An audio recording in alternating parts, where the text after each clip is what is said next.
Ерөнхий сайдаа багаар нь дэмжиж.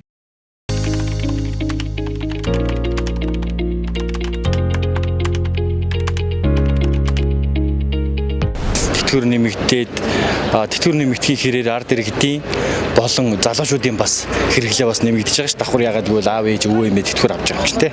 Сайн 100 мянган төгрөг нэмэгдсэн биз дээ. Тэг яхаа.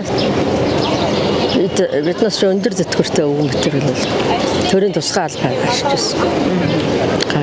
Нэмэр болж хар хасагдж байгаа биш нэмэгдэж байгаа болохоор үед тэрэндээ бол сэтгэл хангалуул. Одоо 650 авчин 550 авчихсан. Бүхэл талаараа нөлөөж шүү дээ чинь. Хоол ундаас ихсүүлэг хэрэг цайнаас 100 мянган төгрөг гэдэг чинь. Яг хөө тэтгэрийг үүсч бас их юм шиг байна.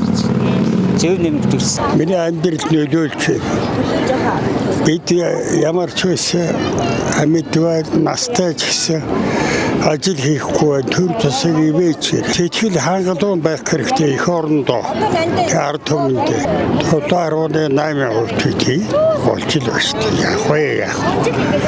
Ерөөсөө олон хүний тэжээх гэж ирээчээ хэцүүштэй бүх юм голж иж болохгүй шүү дээ. Бус сард өгөөд байгаа баярлал сууж байна. За би болох нь төрийн албаа агч баггүй юу. Тэгээд нөгөө нэг ажилчин боловсролын газрын ажилтан тэгээд цалингийн 800 хэдэн төгрөг авдаг байжгаад одоо нэмэгдээд нэг сая арай өрхгүй 998 мянга болсон уу. Одоо бол бас сайжрах байлгүй тийм. Ерөнхий сайдаа багаар нь дэмжиж.